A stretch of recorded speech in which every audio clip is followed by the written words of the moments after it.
दोनों बहनें 2 साल के बाद एक तीसरे नातीदार के घर मिली और खूब रो धो कर खुश हुई। तो बड़ी बहन रूप कुमारी ने देखा कि छोटी बहन राम दुलारी सिर से पांव तक गहनों से लदी हुई है। कुछ उसका रंग खुल गया है, स्वभाव में कुछ गरिमा आ गई है और बातचीत करने में ज्यादा चतुर हो गई है। कीमती बनारसी साड़ी, बेलदार उन्नावी मखमल के जम्पर ने उसके रूप को और भी चमका दिया। वही राम दुलारी लड़कपन में सिर के बाल खोले फूहड़ सी इधर उधर खेला करती थी। अंतिम बार रूप कुमारी ने उसे उसके विवाह में देखा था 2 साल पहले। तब भी उसकी शक्ल सूरत में कुछ ज्यादा अंतर न हुआ था। लंबी तो हो गई थी मगर थी उतनी ही दुबली, उतनी ही फूहड़, उतनी ही मंदबुद्धि, जरा जरा सी बात पर रूठने वाली। मगर आज तो कुछ हालत और थी, जैसे कली खिल गई हो। और ये रूप इसने छिपा कहाँ रखा था? नहीं, आंखों को धोखा हो रहा है। ये रूप नहीं, केवल आंखों को लुभाने की शक्ति है। रेशम और मखमल और सोने के बल पर वह रूपरेखा थोड़े ही बदल जाएगी, फिर भी आंखों में समाई जाती है। 50 स्त्रियां जमा हैं, लेकिन यह आकर्षण, यह जादू किसी और में नहीं। कहीं आईना मिलता तो जरा अपनी सूरत भी देखती। घर से चलते समय उसने आईना देखा था। अपने रूप को चमकाने के लिए जितना सान चढ़ा सकती थी उससे कुछ अधिक ही चढ़ाया था, लेकिन अब वह सूरत जैसे स्मृति से मिट गई है। उसकी धुंधली सी परछाई भर हृदय पट पर है, उसे फिर से देखने के लिए बेकरार हो रही है। वह अब तुलनात्मक दृष्टि से देखेगी। राम दुलारी में आकर्षण कहाँ से आया, इस रहस्य का पता लगाएगी। यूं उसके पास मेकअप की सामग्रियों के साथ एक छोटा सा आईना भी है, लेकिन भीड़ भाड़ में वह आईना देखने या बनाव सिंगार की आदी नहीं है। ये औरतें दिल में न जाने क्या समझे, मगर यहाँ कोई आईना तो होगा ही। ड्राइंग रूम में तो जरूर ही होगा। वह उठकर ड्राइंग रूम में गई और कद्दे आदम शीशे में अपनी सूरत देखी। वहाँ इस वक्त कोई और न था, मर्द बाहर सहन में थे, औरतें गाने बजाने में लगी हुई थी। उसने आलोचनात्मक दृष्टि से एक एक अंग को, अंगों के एक एक विन्यास को देखा। उसका अंग विन्यास, उसकी मुख छवि निष्कलंक है, मगर वह ताजगी, वह मादकता, वह माधुर्य नहीं है। हाँ, नहीं है। वह अपने को धोखे में नहीं रख सकती। क्या कारण है? यही कि राम दुलारी आज खिली है। उसे खिले जमाना हो गया, लेकिन इस ख्याल से उसका चित्त शांत नहीं होता। वह राम दुलारी से हेठी बनकर नहीं रह सकती। ये पुरुष भी कितने गावदी होते हैं, किसी में भी सच्चे सौंदर्य की परख नहीं। इन्हें तो जवानी, चंचलता और हाव भाव चाहिए। आंखें रखकर भी अंधे बनते हैं। भला इन बातों का आपसे क्या संबंध? ये तो उम्र के तमाशे हैं। असली रूप तो वह है जो समय की परवाह न करे। उसके कपड़ों में राम दुलारी को खड़ा कर दो, फिर देखो ये सारा जादू कहाँ उड़ जाता है, चुड़ैल सी नजर आए। मगर इन अंधों को कौन समझाए? मगर राम दुलारी के घर वाले तो इतने संपन्न न थे। विवाह में जो जोड़े और गहने आए थे वे तो बहुत ही निराशाजनक थे। खुशहाली का दूसरा कोई सामान भी न था। इसके ससुर एक रियासत के मुख्तार आम थे और दूल्हा कॉलेज में पढ़ता था। इन 2 साल में कहां से यह हुस्न बरस गया, कौन जाने। गहने कहीं से मांग लाई हो, कपड़े भी मांग के हो सकते हैं। कुछ औरतों को अपनी हैसियत बढ़ाकर दिखाने की लत होती है, तो वह स्वांग राम दुलारी को मुबारक रहे। मैं जैसी हूँ वैसी अच्छी हूँ। प्रदर्शन का यह रोग कितना बढ़ता जाता है। घर में रोटियों का ठिकाना नहीं है। मर्द 25-30 रुपए पर कलम घिस रहा है, लेकिन देवी जी घर से निकलेंगी तो इस तरह बंठन कर मानो कहीं की राजकुमारी है। बिसातियों के और दर्जियों के तकाजे सहेंगी, बजाज के सामने हाथ जोड़ेंगी, शोहर की घुड़कियां खाएंगी, रोएंगी, रूठेंगी, मगर प्रदर्शन के उन्माद को नहीं रोकती। घर वाले भी सोचते होंगे कितनी छिछोरी तबीयत है इसकी, मगर यहाँ तो देवी जी ने बेहयाई पर कमर बांध ली है। कोई कितना ही हंसे बेहया की बला से। उन्हें तो बस यही धुन सवार है कि जिधर से निकल जाएं उधर लोग हृदय पर हाथ रख कर रह जाएं। राम दुलारी ने जरूर किसी से गहने और जेवर मांग लिए है, बेशरम जो है। उसके चेहरे पर आत्मसम्मान की लाली दौड़ गई। न सही उसके पास जेवर और कपड़े, उसे किसी के सामने लज्जित तो नहीं होना पड़ता, किसी से मुंह तो नहीं चुराना पड़ता। 1-1 लाख के तो उसके 2 लड़के हैं, भगवान उन्हें चिरायु करे। वह इसी में खुश है। खुद अच्छा पहन लेने और अच्छा खा लेने से तो जीवन का उद्देश्य पूरा नहीं हो जाता। उसके घर वाले गरीब हैं, पर उनकी इज्जत तो है। किसी का गला तो नहीं दबाते, किसी का शाप तो नहीं लेते। इस तरह अपने मन को ढांढस देकर वह फिर बरामदे में आई तो राम दुलारी ने जैसे उसे दया की आंखों से देखकर कहा, जीजा जी की कुछ तरक्की वरक्की हुई कि नहीं बहन, या अभी तक वही 75 रुपए पर कलम घिस रहे हैं? रूप कुमारी की देह में आग सी लग गई। ओफो रे दिमाग, मानो इसका पति तो लाट ही है। अकड़ कर बोली, तरक्की क्यों नहीं हुई? अब 100 के ग्रेड में है। आजकल ये भी गनीमत है, नहीं अच्छे अच्छे एमए पासों को देखती हूँ कि कोई टके को नहीं पूछता। तेरा शोहर तो अब बीए में होगा। राम दुलारी ने नाक सिकोड़ कर कहा, उन्होंने तो पढ़ना छोड़ दिया बहन, पढ़कर औकात खराब करना था और क्या। एक कंपनी के एजेंट हो गए हैं, अब 250 रुपए माहवार पाते हैं, कमीशन ऊपर से 5 रुपए रोज सफर खर्च के भी मिलते हैं। ये समझ लो कि 500 का औसत पड़ जाता है। 150 माहवार तो उनका निज का खर्च है बहन। ऊंचे ओहदे के लिए अच्छी हैसियत भी तो चाहिए।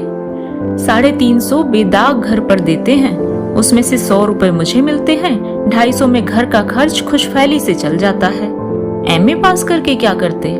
रूप कुमारी इस कथन को शेख चिल्ली की दास्तान से ज्यादा महत्व नहीं देना चाहती थी, मगर राम दुलारी के लहजे में इतनी विश्वास उत्पादकता है कि वह अपनी निम्न चेतना में उससे प्रभावित हो रही है और उसके मुख पर पराजय की खिन्नता साफ झलक रही है।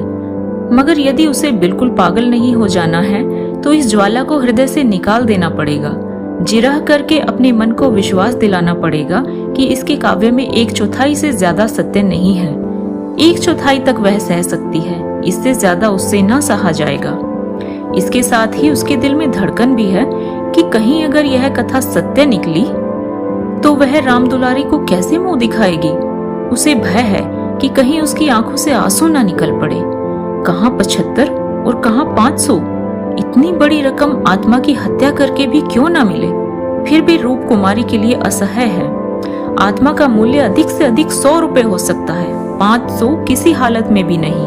उसने परिहास के भाव से पूछा, जब एजेंटी में इतना वेतन और भत्ता मिलता है तो ये सारे कॉलेज बंद क्यों नहीं हो जाते? हजारों लड़के क्यों अपनी जिंदगी खराब करते हैं? राम दुलारी बहन के खिसियाएपन का आनंद उठाती हुई बोली, बहन तुम यहाँ भूल कर रही हो। एमए में तो सभी पास हो सकते हैं, मगर एजेंटी बिरले ही को आती है। यह तो ईश्वर की देन है। कोई जिंदगी भर पढ़ता रहे, मगर ये जरूरी नहीं है कि वह अच्छा एजेंट भी हो जाए। रुपए पैदा करना दूसरी बात है, आलिम फाजिल हो जाना दूसरी बात। अपने माल की श्रेष्ठता का विश्वास पैदा करा देना, यह दिल में जमा देना कि इससे सस्ता और टिकाऊ माल बाजार में मिल ही नहीं सकता, आसान काम नहीं है। एक से एक घाघों से उनका साबका पड़ता है। बड़े बड़े राजाओं और रईसों का मत फेरना पड़ता है, तब जाके कहीं माल बिकता है। मामूली आदमी तो राजाओं और नवाबों के सामने ही ना जा सके, पहुंच ही ना हो, और किसी तरह पहुंच भी जाए तो जुबान ना खुले। पहले पहल तो इन्हें भी झिझक होती थी, मगर अब तो ये इस सागर के मगर हैं। अगले साल तरक्की होने वाली है। रूप कुमारी की धमनियों में रक्त की गति जैसे बंद हुई जा रही है। निर्दयी आकाश गिर क्यों नहीं पड़ता? पाषाण हृदय धरती फट क्यों नहीं जाती? ये कहाँ का न्याय है कि रूप कुमारी जो रूपवती है, तमीजदार है, सुघड़ है, पति पर जान देती है, बच्चों को प्राणों से ज्यादा चाहती है, थोड़े में गृहस्थी को इतने अच्छे ढंग से चलाती है, उसकी तो यह दुर्गति। और यह घमंडिन, बदतमीज, विलासिनी, चंचल, मुंह फट छोकरी जो अभी तक सिर खोले घुमा करती थी, रानी बन जाए। मगर उसे अब भी कुछ आशा बाकी थी। शायद आगे चलकर उसके चित्त की शांति का कोई मार्ग निकल आए। उसी परिहास के स्वर में बोली, तब तो शायद 1000 मिलने लगे। 1000 तो नहीं, पर 600 में संदेह नहीं। कोई आंखों का अंधा मालिक फंस गया होगा। व्यापारी आंखों के अंधे नहीं होते दीदी, उनकी आंखें हमारी तुम्हारी आंखों से कहीं ज्यादा तेज होती हैं। जब तुम उन्हें 6000 कमा कर दो, तब कहीं जाकर 600 मिले। जो सारी दुनिया को चलाए उसे कौन बेवकूफ बनाएगा? परिहास से काम न चलते देखकर रूप कुमारी ने अपमान का अस्त्र निकाला। मैं तो इसे कोई बहुत अच्छा पेशा नहीं समझती। सारे दिन झूठ के तुमार बांधो, यह तो ठग विद्या है। राम दुलारी जोर से हंसी। बहन पर उसने पूरी विजय पाई थी। इस तरह तो जितने वकील बैरिस्टर हैं सभी ठग विद्या करते हैं। अपने मुवक्किल के फायदे के लिए उन्हें क्या क्या नहीं करना पड़ता, झूठी शहादतें तक बनानी पड़ती हैं। मगर उन्हीं वकीलों और बैरिस्टरों को हम अपना लीडर कहते हैं, उन्हें अपनी कौमी सभाओं का प्रधान बनाते हैं, उनकी गाड़ियां खींचते हैं, उन पर फूलों और अशर्फियों की वर्षा करते हैं, उनके नाम से सड़कें, प्रतिमाएं और संस्थाएं बनाते हैं। आजकल दुनिया पैसा देखती है दीदी। आजकल ही क्यों, हमेशा से धन की यही महिमा रही है। पैसे कैसे आए यह कोई नहीं देखता। जो पैसे वाला है उसी की पूजा होती है। जो भागे हैं, अयोग्य हैं या भीरू हैं, वे आत्मा और सदाचार की दुहाई देकर अपने आंसू पोंछते हैं। आत्मा और सदाचार को कौन पूछता है? रूप कुमारी खामोश हो गई। अब उसे यह सत्य उसकी सारी वेदनाओं के साथ स्वीकार करना पड़ेगा कि राम दुलारी उससे ज्यादा भाग्यवान है। इससे अब त्राण नहीं। परिहास या अनादर से वह अपनी तंग दिली का प्रमाण देने के सिवा और क्या पाएगी। उसे किसी बहाने से राम दुलारी के घर जाकर असलियत की छानबीन करनी पड़ेगी। अगर राम दुलारी वास्तव में लक्ष्मी का वरदान पा गई है तो रूप कुमारी अपनी किस्मत ठोक कर बैठ रहेगी। समझ लेगी कि दुनिया में कहीं न्याय नहीं है, कहीं ईमानदारी की पूछ नहीं है। मगर क्या सचमुच उसे इस विचार से संतोष होगा? यहाँ कौन ईमानदार है? वही जिसे बेईमानी करने का अवसर नहीं मिला और न इतनी बुद्धि या मनोबल है कि वह अवसर पैदा कर ले। उसके पति 75 रुपए पाते हैं, पर क्या 10-20 रुपए ऊपर से अगर मिल जाएं तो वह खुश होकर न ले लेंगे? उनकी ईमानदारी और सत्यवादिता उसी समय तक है जब तक अवसर नहीं मिलता। जिस दिन मौका मिला सारी सत्यवादिता धरी रह जाएगी। और क्या रूप कुमारी में इतना नैतिक बल है कि वह अपने पति को हराम का माल हजम करने से रोक दे? रोकना तो दूर की बात है, वह प्रसन्न होगी, बल्कि पतिदेव की पीठ ठोकेगी। अभी उनके दफ्तर से आने के समय वह मन मारे बैठी रहती है, तब वह शायद द्वार पर खड़ी होकर उनकी बाट जोहेगी और ज्यों ही वह घर में आएंगे उनकी जेबों की तलाशी लेगी। आंगन में गाना बजाना हो रहा था। राम दुलारी उमंग के साथ गा रही थी और रूप कुमारी वहीं बरामदे में उदास बैठी हुई थी। न जाने क्यों उसके सिर में दर्द होने लगा था। कोई गाए कोई नाचे, उससे प्रयोजन नहीं। वह तो अभागिन है, रोने के लिए पैदा की गई है। 9 बजे रात को मेहमान रुखसत होने लगे। रूप कुमारी भी उठी, इक्का मंगवाने जा रही थी कि राम दुलारी ने कहा, इक्का मंगवा कर क्या करोगी बहन? मुझे लेने के लिए कार आती होगी। चलो 2-4 दिन मेरे यहाँ रहो, फिर चली जाना। मैं जीजा जी को कहला भेजूंगी कि तुम्हारा इंतजार न करे। रूप कुमारी का यह अंतिम अस्त्र भी बेकार हो गया। राम दुलारी के घर जाकर हालचाल की टोह लेने की इच्छा अब गायब हो गई। वह अपने घर जाएगी और मुंह ढांप कर पड़ी रहेगी। इन फटे हालों क्यों किसी के घर जाए? बोली, नहीं अभी तो मुझे फुर्सत नहीं है, बच्चे घबरा रहे होंगे, फिर कभी आऊंगी। क्या रात भर भी न ठहरोगी? नहीं। अच्छा बताओ कब आओगी? मैं सवारी भेज दूंगी। मैं खुद कहला भेजूंगी। तुम्हें याद ना रहेगी, साल भर हो गया, भूल कर भी याद ना किया। मैं तो इसी इंतजार में थी कि दीदी बुलाएं तो चलूं। एक ही शहर में रहते हैं, फिर भी इतनी दूर कि साल भर गुजर जाए और मुलाकात तक ना हो। रूप कुमारी इसके सिवा और क्या कहे कि घर के कामों से छुट्टी नहीं मिलती। कई बार उसने इरादा किया कि दुलारी को बुलाए, मगर अवसर ही ना मिला। सहसा राम दुलारी के पति मिस्टर गुरु सेवक ने आकर बड़ी साली को सलाम किया। बिल्कुल अंग्रेजी सज धज, मुंह में चुरूट, कलाई पर सोपे की घड़ी, आंखों पर सुनहरी ऐनक, जैसे कोई सिविलियन हो। चेहरे से जहानत और शराफत बरस रही थी। वह इतना रूपवान और सजीला है, रूप कुमारी को अनुमान न था। कपड़े जैसे उसकी देह पर खिल रहे थे। आशीर्वाद देकर बोली, आज यहाँ न आती तो तुमसे मुलाकात क्यों होती? गुरु सेवक हंसकर बोला, यह उल्टी शिकायत है। क्यों ना हो, कभी आपने बुलाया और मैं ना गया? मैं नहीं जानती थी कि तुम अपने को मेहमान समझते हो, वह भी तो तुम्हारा ही घर है। राम दुलारी देख रही थी कि मन में उससे ईर्ष्या रखते हुए भी वह कितनी मधुर, कितनी स्निग्ध, कितनी अनुग्रह प्रार्थिनी होती जा रही है। गुरु सेवक ने उदार मन से कहा, हाँ अब मान गया भाभी साहब, बेशक मेरी गलती है। इस दृष्टि से मैंने कभी विचार नहीं किया, मगर आज तो मेरे घर रहिए। नहीं, आज बिल्कुल नहीं, फिर कभी आऊंगी, लड़के घबरा रहे होंगे। राम दुलारी बोली, मैं कितना कह के हार गई, मानती ही नहीं। दोनों बहनें कार की पिछली सीट पर बैठी। गुरु सेवक ड्राइव करता हुआ चला। जरा देर में उसका मकान आ गया। राम दुलारी ने फिर बहन से उतरने के लिए आग्रह किया, पर वह न मानी। लड़के घबरा रहे होंगे। आखिर राम दुलारी उससे गले मिलकर अंदर चली गई। गुरु सेवक ने कार बढ़ाई। रूप कुमारी ने उड़ती हुई निगाह से राम दुलारी का मकान देखा और वह ठोस सत्य एक शलाका की भांति उसके कलेजे में चुभ गया। कुछ दूर चलकर गुरु सेवक बोला, भाभी मैंने तो अपने लिए अच्छा रास्ता निकाल लिया। अगर 2-4 साल इसी तरह काम में लगा रहा तो आदमी बन जाऊंगा।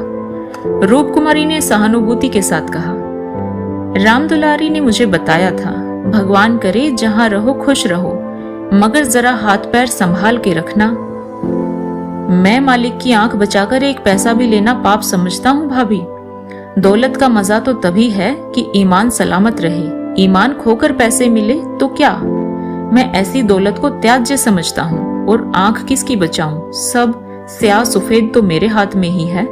मालिक तो रहा नहीं, केवल उसकी बेवा है। उसने सब कुछ मेरे हाथ में छोड़ रखा है। मैंने उसका कारोबार संभाला ना होता तो सब कुछ चौपट हो जाता। मेरे सामने तो मालिक सिर्फ 3 महीने जिंदा रहे, मगर आदमी को परखना खूब जानते थे। मुझे 100 रुपए पर रखा और एक ही महीने में 200 कर दिया। आप लोगों की दुआ से पहले ही महीने में 12,000 का काम किया। काम क्या करना पड़ता है? रूप कुमारी ने बिना किसी उद्देश्य से पूछा। वही मशीनों की एजेंटी, तरह तरह की मशीनें मंगाना और बेचना, ठंडा जवाब था। रूप कुमारी का मनहूस घर आ गया। द्वार पर एक लालटेन टिमटिमा रही थी। उसके पति उमानाथ द्वार पर टहल रहे थे, मगर रूप कुमारी ने गुरु सेवक से उतरने के लिए आग्रह नहीं किया। एक बार शिष्टाचार के नाते कहा जरूर, पर जोर नहीं दिया, और उमानाथ तो गुरु सेवक के मुखातिब भी न हुए। रूप कुमारी को वह घर अब कब्रिस्तान सा लग रहा था, जैसे फूटा हुआ भाग्य हो। न कहीं फर्श, न फर्नीचर, न गमले, 2-4 टूटी फूटी तिपाइयां, एक लंगड़ी मेज, 4-5 पुरानी धुरानी खाटें, यही उस घर की बिसात थी। आज सुबह तक रूप कुमारी इस घर में खुश थी, लेकिन अब यह घर उसे काटे खा रहा था। लड़के अम्मा अम्मा करके दौड़े, मगर उसने दोनों को झिड़क दिया। उसके सिर में दर्द है, वो किसी से न बोलेगी, कोई उसे न छेड़े। अभी घर में खाना नहीं पका था, पकाता कौन? लड़कों ने तो दूध पी लिया है, किंतु उमानाथ ने कुछ नहीं खाया। इसी इंतजार में थे कि रूप कुमारी आए तो पकाए, पर रूप कुमारी के सिर में दर्द है, मजबूर होकर बाजार से पूरियां लानी पड़ेंगी। रूप कुमारी ने तिरस्कार के स्वर में कहा, तुम अब तक मेरा इंतजार क्यों करते रहे? मैंने तो खाना पकाने की नौकरी नहीं लिखाई है, और जो मैं रात को वहीं रह जाती। आखिर तुम कोई महाराजन क्यों नहीं रख लेते? क्या जिंदगी भर मुझी को पीसते रहोगे? उमानाथ ने उसकी तरफ आहत विस्मय की आंखों से देखा। उसके बिगड़ने का कोई कारण उनकी समझ में न आया। रूप कुमारी से उन्होंने हमेशा निरापद सहयोग पाया है, निरापद ही नहीं, सहानुभूतिपूर्ण भी। उन्होंने कई बार उससे महाराजिन रख लेने का प्रस्ताव खुद किया था, पर उसने बराबर यही जवाब दिया कि आखिर मैं बैठे बैठे क्या करूंगी? 4-5 रुपए का खर्च बढ़ाने से क्या फायदा? यह पैसे तो बच्चों के मक्खन में खर्च होते हैं। और आज वह इतनी निर्ममता से उलाहना दे रही है, जैसे गुस्से में भरी हो। अपनी सफाई देते हुए वो बोले, महाराजिन रखने के लिए तो मैंने खुद तुमसे कई बार कहा, तो लाकर क्यों न रख दिया? मैं उसे निकाल देती तो कहते। हाँ, ये गलती तो हुई। तुमने कभी सच्चे दिल से कहा ही नहीं। रूप कुमारी ने और भी प्रचंड होकर कहा, तुमने केवल मेरा मन रखने लेने के लिए कहा। मैं ऐसी भोली नहीं हूं जो तुम्हारे मन का रहस्य न समझूं। तुम्हारे दिल में कभी मेरे आराम का विचार आया ही नहीं। तुम तो खुश थे कि अच्छी लौंडी मिल गई है, एक रोटी खाती है और चुपचाप पड़ी रहती है, महज खाने और कपड़े पर, यह भी जब घर की जरूरतों से बचे। 75 रुपया लाकर मेरे हाथ रख देते हो, और सारी दुनिया का खर्च। मेरा दिल ही जानता है मुझे कितनी कतर ब्योंत करनी पड़ती है, क्या पहनूं और क्या ओढ़ूं। तुम्हारे साथ जिंदगी खराब हो गई है। संसार में ऐसे मर्द भी हैं जो स्त्री के लिए आसमान के तारे तोड़ लाते हैं। गुरु सेवक को ही देखो, दूर क्यों जाते हो? तुमसे कम पढ़ा लिखा है, उम्र में तुमसे कहीं कम है, मगर 500 रुपए महीना का लाता है, और राम दुलारी रानी बनी बैठी है। तुम्हारे लिए यही 75 रुपए बहुत हैं। रान मान ही में मगन। तुम नाहक मर्द हुए, तुम्हें तो औरत होना चाहिए था। औरत के दिल में कैसे कैसे अरमान होते हैं, मगर मैं तो तुम्हारे लिए घर की मुर्गी का बासी साग हूँ। तुम्हें तो कोई तकलीफ होती नहीं, तुम्हें तो कपड़े भी अच्छे चाहिए, खाना भी अच्छा चाहिए, क्योंकि पुरुष हो, बाहर से कमा कर लाते हो। मैं जैसे रहूं तुम्हारी बला से।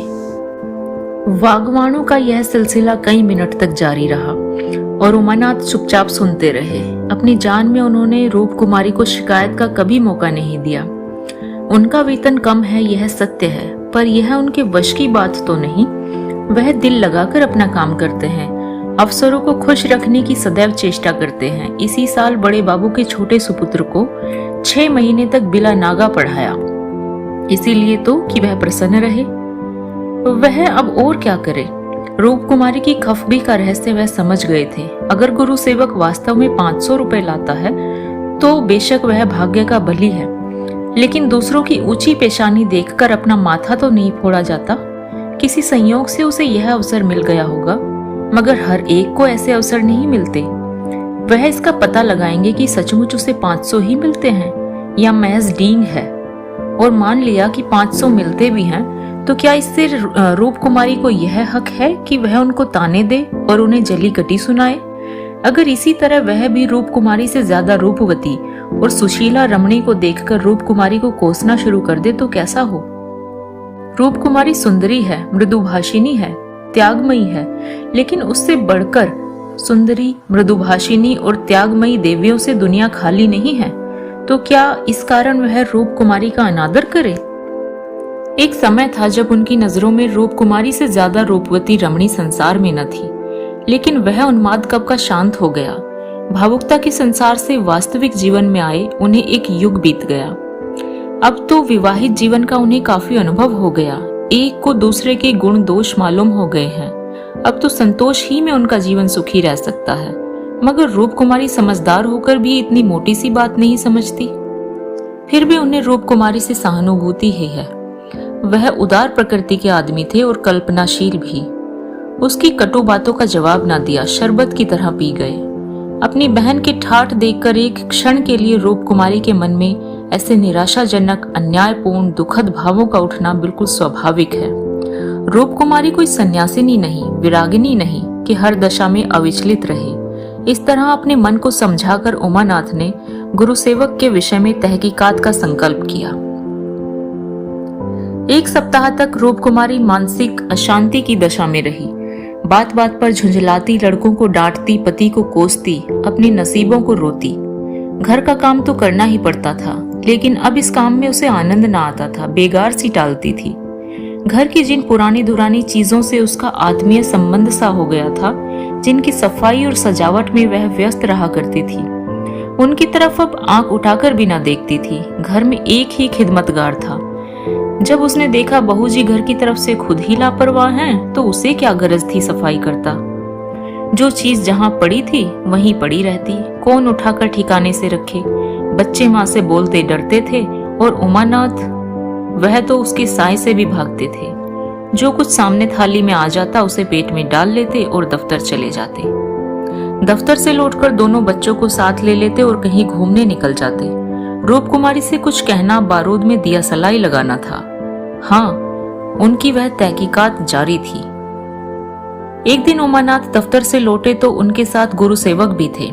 रूप कुमारी ने आज कई दिनों के बाद परिस्थिति से सहयोग कर लिया था और इस वक्त झाड़न लिए हुए कुर्सियां और तिपाइयां साफ कर रही थी कि गुरु सेवक ने अंदर पहुंचकर सलाम किया। रूप कुमारी दिल में कट गई। उमानाथ पर ऐसा क्रोध आया कि उनका मुंह नोच ले। इन्हें यहाँ लाकर क्यों खड़ा कर दिया? न कहना न सुनना, बस बुला लाए। उसे इस दशा में देखकर गुरु सेवक दिल में क्या कहता होगा, मगर इन्हें अकल ही कब थी। वह अपना पर्दा ढांकती फिरती है और आप उसे खोलते फिरते हैं, जरा भी लज्जा नहीं, जैसे बेहयाई का बाना पहन लिया है। बरबस उसका अपमान करते हैं, न जाने उसने इनका क्या बिगाड़ा है। आशीर्वाद देकर कुशल समाचार पूछा और कुर्सी रख दी। गुरु सेवक ने बैठते हुए कहा, आज भाई साहब ने मेरी दावत की है। मैं उनकी दावत पर तो ना आता, लेकिन जब उन्होंने कहा तुम्हारी भाभी का कड़ा तकाजा है, तब मुझे समय निकालना ही पड़ा। रूप कुमारी ने बात बनाई, घर का कलह छिपाना पड़ा। तुमसे उस दिन कुछ बात ना हो पाई, जी लगा हुआ था। गुरु सेवक ने कमरे के चारों तरफ नजर दौड़ाकर कहा, इस पिंजड़े में आप लोगों को बड़ी तकलीफ होती होगी। रूप कुमारी को ज्ञात हुआ यह युवक कितना सुरुचिहीन, कितना अरसिक है, दूसरों के मनोभावों का आदर करना जैसे जानता ही नहीं। इसे इतनी सी बात भी नहीं मालूम कि दुनिया में सभी भाग्यशाली नहीं होते, लाखों में एक ही कहीं ऐसा भाग्यवान निकलता है। और उसे भाग्यवान ही क्यों कहा जाए? जहाँ बहुतों को दाना न मयस्सर हो, वहाँ थोड़े से आदमियों के भोग विलास में कौन सा सौभाग्य? जहाँ बहुत से आदमी भूखों मर रहे हों, वहाँ 2-4 आदमी मोहन भोग उड़ाएं, तो यह उनकी बेहयाई और हृदयहीनता है, सौभाग्य कभी नहीं। वह कुछ चिढ़ कर बोली, पिंजड़े में रहना कटघरे में रहने से अच्छा है। पिंजड़े में निरीह पक्षी रहते हैं, कटघरा तो घातक जंतुओं का ही निवास स्थान है। गुरु सेवक शायद यह संकेत न समझ सका, बोला, मेरा तो इस घर में दम घुट जाए। मैं आपके लिए अपने घर के पास ही एक मकान ठीक करा दूंगा, खूब लंबा चौड़ा। आपसे कुछ किराया न लिया जाएगा, मकान हमारी मालकिन का ही है। मैं भी उसी के एक मकान में रहता हूँ, सैकड़ों मकान है उसके पास, सैकड़ों। सब मेरे इख्तियार में है, जिसे जो मकान चाहूँ दे दूं, मेरे इख्तियार में है। किराया लूं या ना लूं, मैं आपके लिए सबसे अच्छा मकान ठीक करूंगा। मैं आपका बहुत अदब करता हूँ। रूप कुमारी समझ गई महाशय इस समय नशे में है, जब ही यूं बहक रहे हैं। अब उसने गौर से देखा तो उनकी आंखें सिकुड़ गई थी, गाल कुछ फूल गए थे, जबान भी लड़खड़ाने लगी थी। एक जवान खूबसूरत शरीफ चेहरा कुछ ऐसा शेखीबाज और निर्लज हो गया कि उसे देखकर उसे घृणा होती थी। उसने एक क्षण के बाद फिर बहकना शुरू किया, मैं आपका बहुत अदब करता हूँ। जी हाँ, आप मेरी बड़ी भाभी हैं, आपके लिए मेरी जान हाजिर है। आपके लिए एक मकान नहीं 100 मकान तैयार हैं। मैं मिसेज लोहिया का मुख्तार हूँ, सब कुछ उन्होंने मेरे हाथ में दे दिया है। जो कुछ करता हूँ वह आंखें बंद करके मंजूर कर लेती हैं। मुझे अपना बेटा समझती है, मैं उनकी सारी जायदाद का मालिक हूँ। मिस्टर लोहिया ने मुझे 20 रुपए पर रखा था, 20 रुपए पर। वो बड़ा मालदार था, मगर किसी को मालूम नहीं उसकी दौलत कहाँ से आती थी, किसी को नहीं मालूम, मेरे सिवा कोई नहीं जानता। वह खुफिया फरोश था, किसी से कहना नहीं। वह चोरी से कोकीन बेचता था, लाखों की आमदनी थी उसकी। अब वही व्यापार मैं करता हूँ। हर शहर में हमारे खुफिया एजेंट हैं। मिस्टर लोहिया ने मुझे इस फन में उस्ताद बना दिया। जी हाँ, मजाल नहीं कि कोई मुझे गिरफ्तार कर ले। बड़े बड़े अफसरों से मेरा याराना है, उनके मुंह में नोटों के पुलिंदे ठूस ठूस कर उनकी आवाज बंद कर देता हूँ, कोई चूं तक नहीं कर सकता। दिन दहाड़े बेचता हूँ, हिसाब में लिखता हूँ 1000 रिश्वत दी, देता हूँ 500, बाकी यारों का। बेदरेग रुपए आते हैं और बेदरेग खर्च करता हूँ। बुढ़िया को तो राम नाम से मतलब है, 70 चूहे खा के अब हज करने चली है। कोई मेरा हाथ पकड़ने वाला नहीं, कोई बोलने वाला नहीं। जेब से नोटों का एक बंडल निकालकर, यह आपके चरणों की भेंट है। मुझे दुआ दीजिए कि इसी शान से जिंदगी कट जाए। जो आत्मा और सदाचार के उपासक हैं उन्हें कुबेर लाते मारता है, लक्ष्मी उनको पकड़ती है जो उसके लिए अपना दीन और ईमान सब कुछ छोड़ने को तैयार है। मुझे बुरा न कहिए, मैं कौन मालदार हूँ। जितने धनी हैं वे सब के सब लुटेरे हैं, पक्के लुटेरे, डाकू। कल मेरे पास रुपए हो जाएं, मैं एक धर्मशाला बनवा दूं, तो फिर देखिए मेरी कितनी वाह वाह होती है। कौन पूछता है मुझे दौलत कहाँ से मिली। जिस महात्मा को कहिए बुलाकर उससे अपनी प्रशंसा करवा लूं। मिस्टर लोहिया को महात्माओं ने धर्म भूषण की उपाधि दे रखी थी, इन स्वार्थी पेट के बंदरों ने। उस बुढ़े को जिससे बड़ा कुकर्मी संसार में ना होगा। यहाँ तो लूट है। एक वकील आधा घंटा बहस करके 500 मार लेता है, एक डॉक्टर जरा सा नश्तर लगाकर 1000 सीधा कर लेता है, एक जुआरी स्पेकुलेशन में एक दिन में लाखों का वारा न्यारा करता है। अगर उनकी आमदनी जायज है तो मेरी भी आमदनी जायज है। जी हाँ, जायज है। मेरी निगाह में बड़े से बड़े मालदार की भी कोई इज्जत नहीं। मैं जानता हूँ वो कितना बड़ा हथकंडेबाज है। यहाँ जो आदमी आंखों में धूल झोंक सके वही सफल है। गरीबों को लूटकर मालदार हो जाना समाज की पुरानी परिपाटी है। मैं भी वही करता हूँ जो दूसरे करते हैं। जीवन का उद्देश्य है ऐसा करना। खूब लूटूंगा, खूब ऐश करूंगा और बुढ़ापे में खूब खैरात करूंगा और एक दिन लीडर बन जाऊंगा। कहिए, गिना दूं यहाँ कितने लोग जुआ खेल खेल कर करोड़पति हो गए हैं, कितने औरतों का बाजार लगाकर करोड़पति हो गए हैं। सहसा उमानाथ ने आकर कहा, मिस्टर गुरुसेवक क्या कर रहे हो? चलो चाय पी लो, ठंडी हो रही है। गुरुसेवक ऐसा हड़बड़ा उठा मानो अपनी सचेत रहने का प्रमाण देना चाहता हो, मगर पांव लड़खड़ाए और जमीन पर गिर पड़ा। फिर संभल कर उठा और झूमता झूमता ठोकरे खाता बाहर चला गया। रूप कुमारी ने आजादी की सांस ली। यहाँ बैठे बैठे उसे हौल दिल सा हो रहा था। कमरे की हवा जैसे कुछ भारी हो गई थी। जो प्रेरणाएं कई दिन से अच्छे अच्छे मनोहर रूप भरकर उसके मन में आ रही थी, आज उसे उनका असली विभत्स घिनौना रूप नजर आया। जिस त्याग, सादगी और साधुता के वातावरण में अब तक उसकी जिंदगी गुजरी थी, उसमें इस तरह के दांव पैंच, छल कपट और पतित स्वार्थ का घुसना बिल्कुल ऐसा ही था जैसे किसी बाग में सांडों का एक झुंड घुस आए। इन दामों वह दुनिया की सारी दौलत और सारा ऐश खरीदने को भी तैयार न हो सकती थी। नहीं, अब रामदुलारी के भाग्य से अपने भाग्य का बदला न करेगी। वह अपने हाल में खुश है।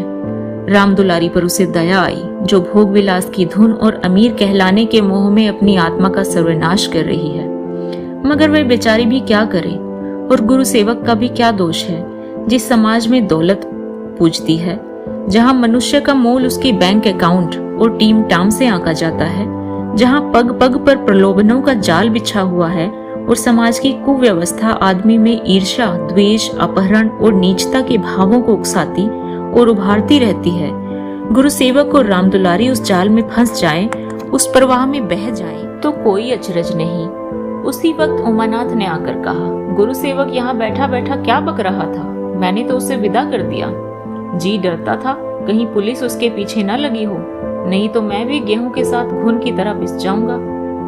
रूप कुमारी ने क्षमा प्रार्थी नेत्रों से उन्हें देखकर जवाब दिया। वही अपनी खुफिया फरोशी की डींग मार रहा था। मुझे भी मिसेस लोहिया से मिलने को कह गया है। जी नहीं, आप अपनी क्लर्की किए जाइए, इसी में हमारा कल्याण है। हाँ, मगर क्लर्की में वह ऐश कहाँ? क्यों ना साल भर की छुट्टी लेकर जरा उस दुनिया की भी सैर कराऊं? मुझे अब उस ऐश का मोह नहीं रहा। दिल से कहती हो? जी, सच्चे दिल से। उमानाथ 1 मिनट तक चुप रहने के बाद फिर बोले, मैं आकर तुमसे यह वृत्तांत कहता तो तुम्हें विश्वास आता या नहीं? सच कहना। कभी नहीं। मैं तो कल्पना ही नहीं कर सकती थी कि अपने स्वार्थ के लिए कोई आदमी दुनिया को विष खिला सकता है।